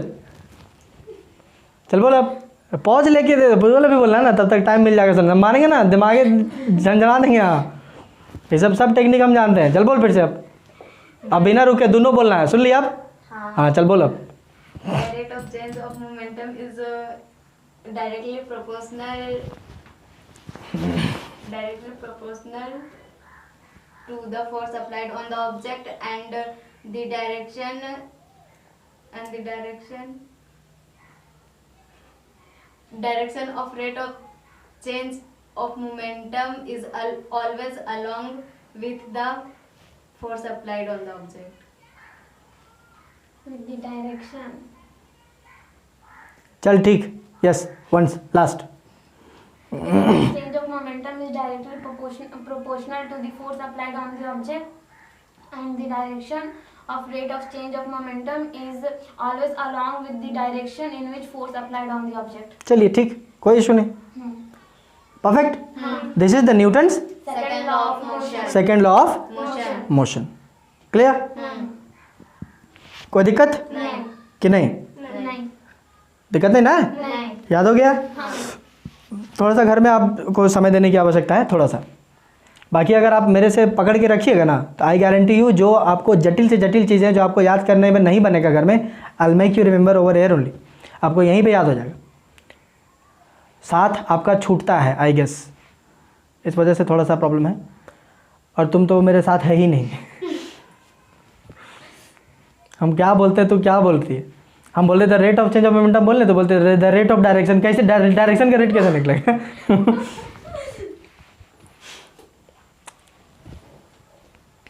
क्लियर है? Newton second law of motion clear? कोई दिक्कत नहीं ना? कोई दिक्कत नहीं ना? ओके, याद हो गया है? आप इसको आराम से थोड़ा सा एक दो बार और घर पे देखिएगा, या अपने अपने बोलते रहना, हो जाएगा। ठीक है, अपने अपने बोलते रहिएगा, हो जाएगा। ज़्यादा लोड इसमें आपको लेने की आवश्यकता नहीं पड़ेगी। क्लियर? कोई दिक्कत? इसी को अभी आप एनसीईआरटी से पढ़ने जाएगा, नानी याद आ जाएगी, फालतू कोची कोची लिखा हुआ, बावली हो जाएगी, बावली, बवाल है, बवाल। ठीक है? क्लियर? Any issues? अगर आपको इस तरीके से, जिस तरीके से हमने पढ़ाया है, वो आपको अगर याद रहता है तो टेक इट फ्रॉम मी कि आपको जो है वो कभी भी आप जो है वो लॉस भूल नहीं पाएंगे, कभी भी लॉस नहीं भूलोगे, कभी नहीं भूलिएगा। अब एक दो दिन बाद अपने कंपेयर करके देख लीजिएगा किसी अपने बच्चे से, आई मीन स्टूडेंट से, फ्रेंड से, भूल जाएंगे वो। But if you have gone through it in a very consistent manner, you will be there. Clear? चलिए, बहुत बेहतरीन, जगह हो गया फिनिश, इसको हम लोग चलिए आगे बढ़ा जाए। आज का लेक्चर काफ़ी लंबा हो गया। बहुत लग नहीं रहा। लग नहीं रहा? नहीं। अच्छा, चलिए, मज़ा आ रहा है? समझ में आ रही है? कोई दिक्कत? कोई दिक्कत हो रहा है? नहीं। चलिए आइए, तो थोड़ा सा हम देखते हैं। अभी जो हम लोग न्यूटन का जो सेकेंड लॉ ऑफ मोशन पढ़े हैं, इसको जो है वो थोड़ा सा जो है थोड़ा और एलाबोरेट करने की कोशिश करते हैं। ठीक है? फाइन। न्यूटन रे न्यूटन, ये बेचारा जीवन भर कुछ नहीं किया है, केवल फिजिक्स के लिए लॉ खोज रहा है, घोंचाई, कोई काम नहीं किया है, शादी ब्याह फलना ढिकना कुछ नहीं किया है, कुछ नहीं। समझ रही है? तो पगला शादी करता तो ये सब कहाँ से करता? तो क्या करता?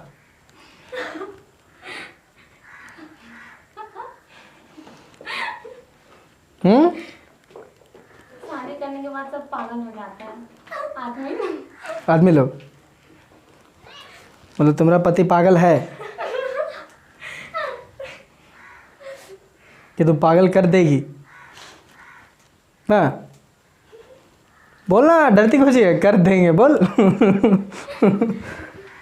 Okay, Newton second law of motion.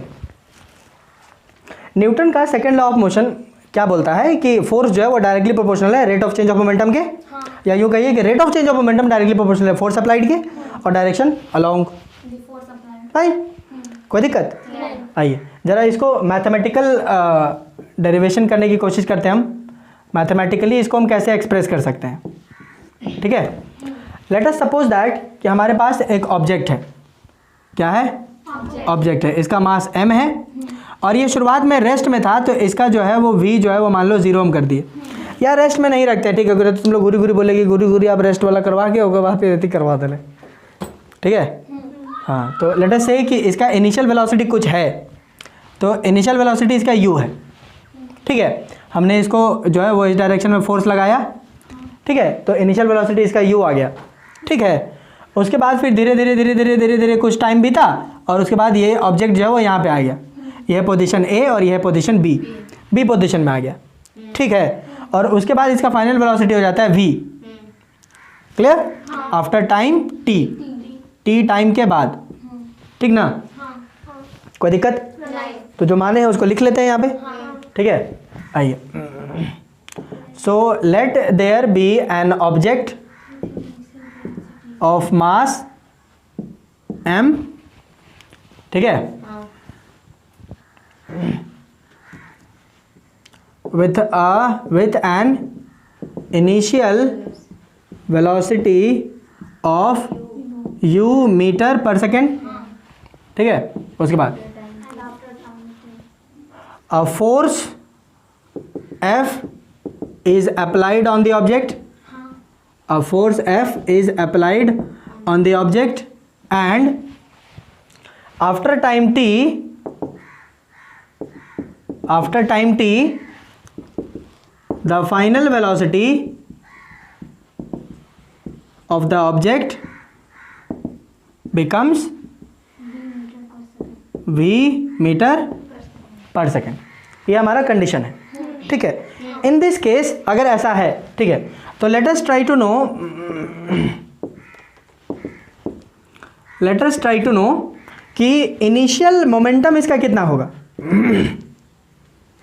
Initial momentum of the body बोलिए तो is m into V which is equals to m into U for this case, क्योंकि वेलोसिटी इस केस में u है कि नहीं। So I can easily write कि P I is equals to m into U. बोलो सही बात, लिख सकते हैं हम? ओके अगर ऐसा है तो इसका फाइनल मोमेंटम के लिए हम क्या लिख सकते हैं? Final momentum is equals to m into V, तो v का वैल्यू v ही रहने वाला है यहाँ पर, है कि नहीं। सो हम लिख सकते हैं कि final momentum is equals to M we.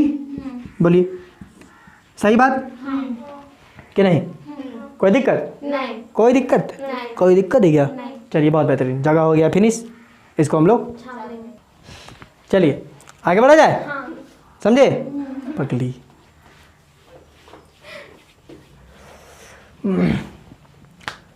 Bore नहीं ना हो रहे हैं? नहीं। ज़्यादा लंबा हो रहा है? नहीं। लंबा तो हो रहा है, ज़्यादा कैसे नहीं, लंबा हो रहा है। हम लोगों को नहीं पता चल। सब ठीक है? हाँ, जो बंदा वीडियो देखेगा ना उसको समझ आएगा, इतना लंबा लेक्चर करने का जरूरी था। छोटा छोटा कर लेना चाहिए था। आइए, सो हम क्या जाने हैं अभी तक कि initial momentum that is P I is equals to M U and final momentum that is P F is equals to M V, हम ये निकालें, राइट? ओके आइए, अब अगर हम ये बात करें कि what is the rate of change of momentum,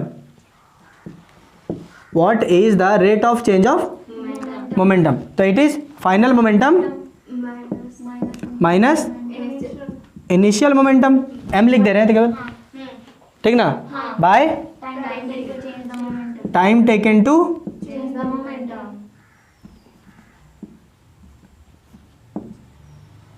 refill पर बात, time taken to change the momentum, right? So rate of change of momentum again हम यहाँ पे लिख देते हैं।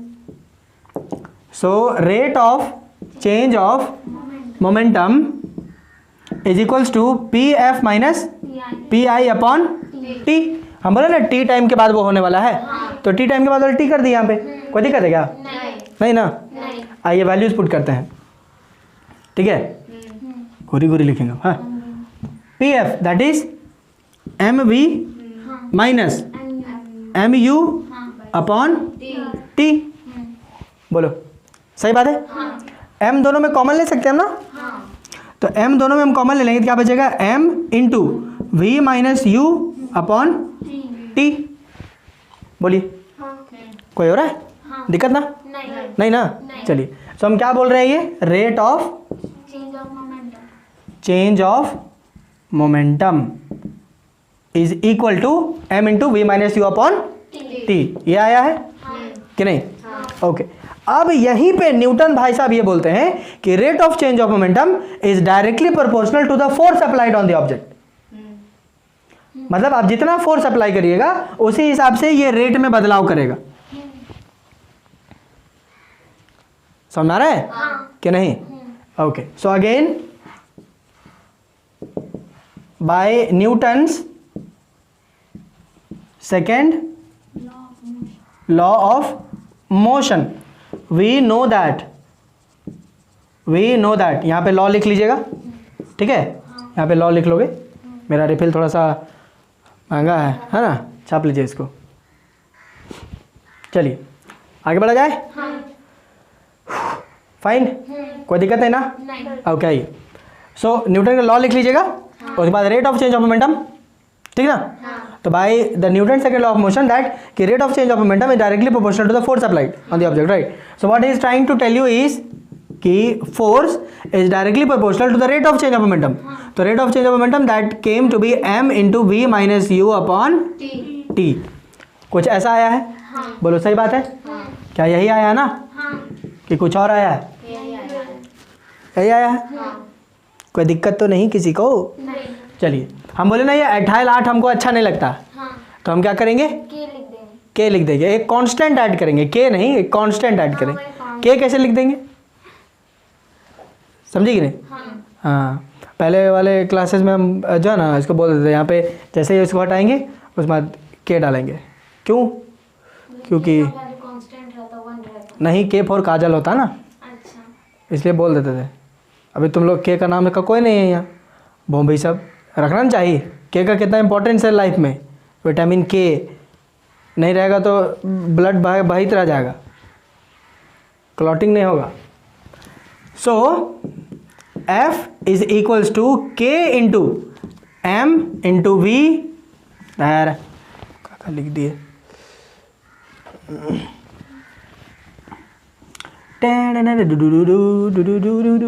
सिंपली के लिख देते हैं, K into M into V minus you upon T, and by default K is equals to 1।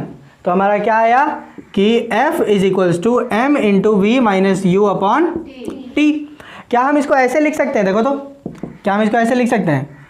m into V minus you upon T.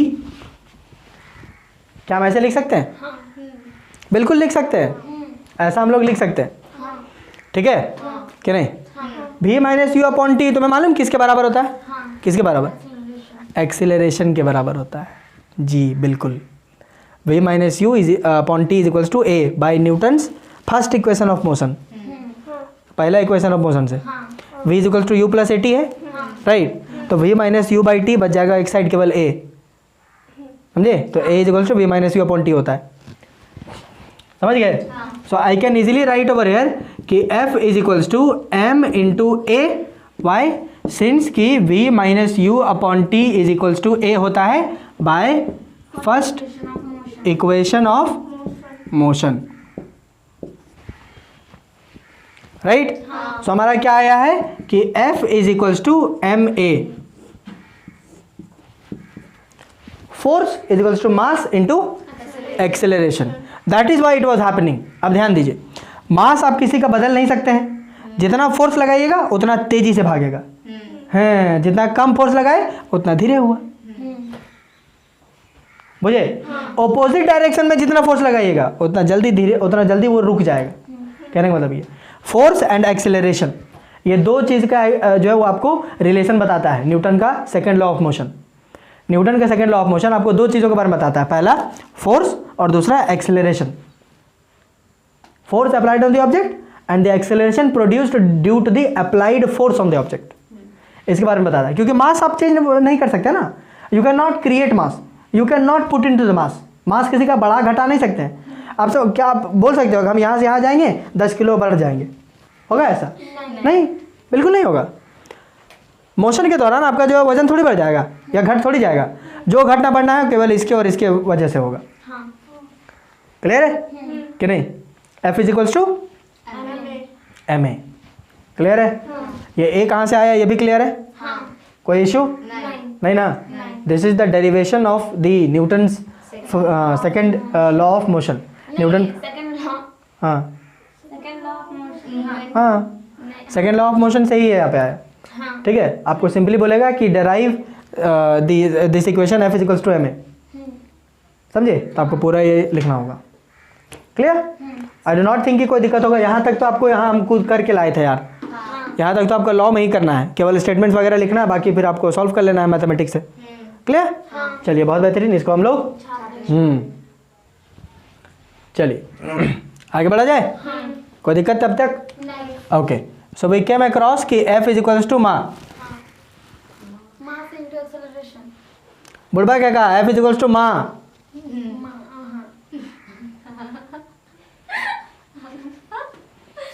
सारी शक्ति माँ से आती है,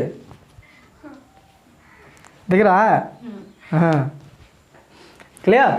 आइए जरा इसका ऐसा यूनिट जानने की कोशिश करते हैं, ऐसा यूनिट ऑफ फोर्स, ठीक है? ऐसा यूनिट ऑफ फोर्स, तो force is equals to M into a होता है, मास का होता है केजी और एक्सेलरेशन का होता है, बताइए? Metre second square inverse. Metre second square inverse. इसका मतलब है कि फोर्स का ऐसा यूनिट आया KG metre second square inverse. बप्पा इतना लंबा क्या कहेगा, कोई नहीं। इसलिए इतने लंबे के बजाय केवल एक चीज़ बोला जाता है जिसको हम कहते हैं न्यूटन, और डिनोट करते हैं एन से। आई टोल्ड यू कि आपको बाद में हम बता देंगे कि न्यूटन कैसे आया, राइट। फर्स्ट वाले में बैलेंस एंड अनबैलेंस फोर्स जब बता रहे होंगे उस समय। सो एफ का ऐसा यूनिट क्या आया, एन, दैट इज न्यूटन। समझ गए कि नहीं? जैसे ही आप ऐसा यूनिट जान गए कि फोर्स का ऐसा यूनिट होता है न्यूटन, वैसे ही एग्जामिनर के दिमाग में एक सवाल टपाक से एकदम पूरा दिमाग में खटक जाएगा। यू नो व्हाट, क्या? Define 1 Newton. एक गो न्यूटन डिफाइन करो। क्या समझते हैं आप? Question, define 1 Newton. What do you understand by 1 Newton? वही जो गाछ के नीचे बैठा था जिसकी वजह से सब आ रहा है। Define 1 Newton. 1 न्यूटन डिफाइन करिए। हाँ, 1 न्यूटन। एक के को न्यूटन बताओ। 10,000 केजी। 10,000 केजी। भूम भी। देखिए इन सब सवालों को हम कैसे टैकल करते हैं ये ध्यान दीजिए। 1 न्यूटन कैसे डिफाइन करेंगे? अदरवाइज पागल कुछ ही पूछ रहे हैं, ये पॉसिबल था हो पता नहीं था हमको। Define 1 Newton. 1 न्यूटन क्या है? देखिए ये 1 न्यूटन का 1 न्यूटन हम तब बोलते हैं when a force is applied over an object of mass 1 kg, over an object of mass 1 kg, which is producing an acceleration of 1 meter second square inverse।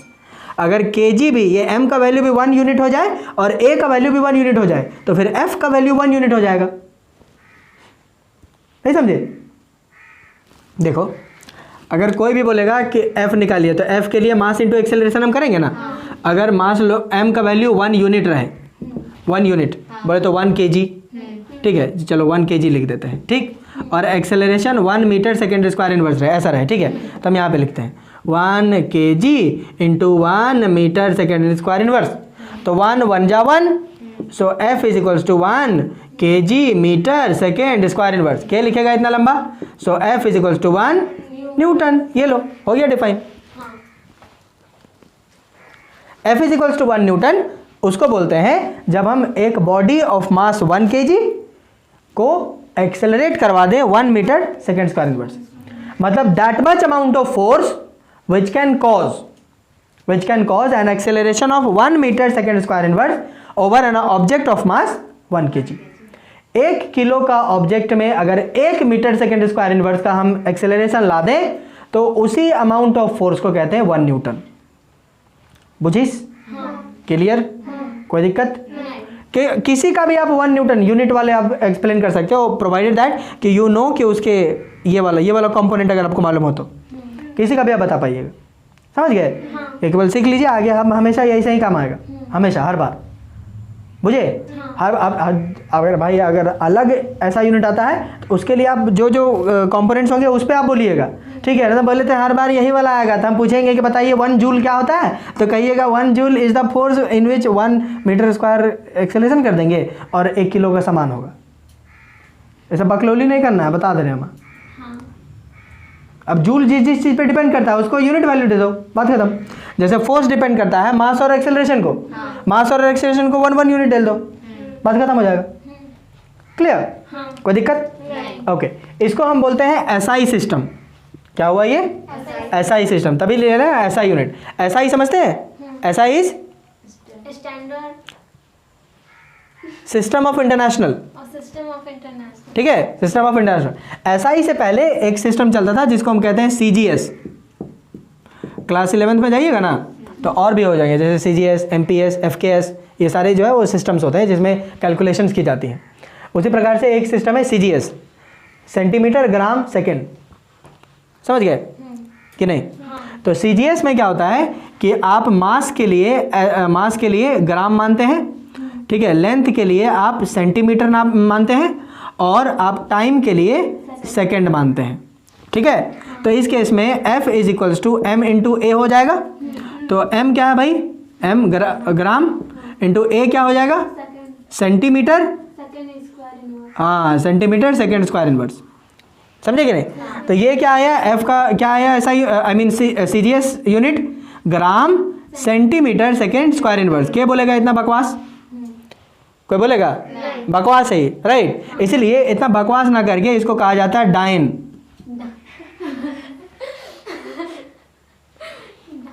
क्या कहते हैं? डायन। पहले वाला ठीक था का? ओके, सो एफ का सीजीएस यूनिट आया डाइन। तो जैसे ही यूनिट देखा यहाँ पे एग्जामिनर के दिमाग में फिर से वही चीज आ जाएगा कि डिफाइन एक डायन। बताइए क्या होती है? What do you understand by one dyne? एक डाइन क्या होता है? व्हाट इज वन डायन? वन डायन चुड़ैल, एक डायन, राइट? क्लियर? कोई दिक्कत नहीं ना? चलिए बहुत बेहतरीन, इसको हम लोग छाप लेंगे। अब आई गेस इसको कर लोगे ना? एक डायन क्या होता है? जैसे इसमें 1 न्यूटन बताए वैसे सेम सेम इसका जो है ग्राम 1 मान लीजिए सेंटीमीटर। हाँ सेंटीमीटर, एक डायन कहेंगे उसको। क्लियर? चलिए ठीक, छाप लेंगे। चलिए इतनी बातें क्लियर है? कोई इशू यहाँ तक? राइट। ऐसा यूनिट क्या है? KG metre per second square inverse, जिसको हम 1 न्यूटन कहेंगे, राइट। और डायन क्या बोलते हैं? Gram centimetre second square inverse. Second square inverse. आइए थोड़ा सा बस यहाँ पे आ जाओ। देखो 1 newton is equals to 1 KG metre second square inverse. बोलिए सही बात है? होता है ना? इसको आइए 1 केजी को हम क्या लिख सकते हैं? 1000 ग्राम। 1 मीटर को क्या लिख सकते हैं? 100 सेंटीमीटर सेकेंड स्क्वायर इनवर्स होगा इनटू सेकेंड स्क्वायर इनवर्स। बोलो सही बात है? ओके, क्या हम इसको ऐसे लिख सकते हैं? 10 to the power 3 gram into 10 to the power 2 centimetre into second square inverse. लिख सकते हैं कि नहीं? चलिए इसको जो है वो एक जगह कर देते हैं 10 to the power 5 gram centimetre second square inverse होगा। मतलब 1 newton is equal to 10 to the power 5 gram centimetre square inverse. ठीक है, इसका मतलब इसको आप ध्यान देंगे थोड़ा सा यहाँ पे देखो 1 newton is equal to 10 into 1 gram centimetre square inverse. बोलो ये लिखा हुआ ना यहाँ पे, या 10 टू द पावर 5 ये लिखा हुआ है कि नहीं है? क्लियर है कि नहीं? अच्छा, तो इसका वैल्यू को क्या बोलते हैं? 1 डायन बोलते हैं कि नहीं? बोलते हैं कि नहीं बोलते? ओके, लिख सकते हैं ना? ओके, सो 1 ग्राम सेंटीमीटर स्क्वायर इनवर्स को हम यहाँ पे डायन लिख सकते हैं कि नहीं? तो हम क्या लिख सकते हैं कि 1 newton is equal to 10 to the power 5 into dyne. Okay, इसका मतलब यहाँ पे लिख सकते हैं कि 1 newton is equal to 10 to the power 5 dyne. सोचिए 1 न्यूटन इतना डायन के बराबर है। 10 टू द पावर 5 डायन लाइएगा तब 1 न्यूटन के बराबर होगा। सोचो, newton is so much powerful. Clear है? 1 newton is equal to 10 to the power, ये केवल याद रखिएगा 10 to the power 5 dyne. It will help you in solving numerical problems. केवल क्वेश्चन सॉल्व करने में आसानी होगी, इससे आपको डायरेक्ट क्वेश्चन वगैरह ये सब नहीं करेगा। क्लियर? कोई दिक्कत नहीं ना? Any issues from the class? आप फिर से इसको देखिएगा and then let me know कि if you have any kind of doubts I will keep the class till here only. आज इतना ही रखेंगे। काफ़ी बोर हो गया होगा आई गेस। नहीं? चलिए तब तो फिर अच्छी बात है। फाइन, चलिए very good. So will keep this much only. इसको हम लोग छाप लेंगे एक बार।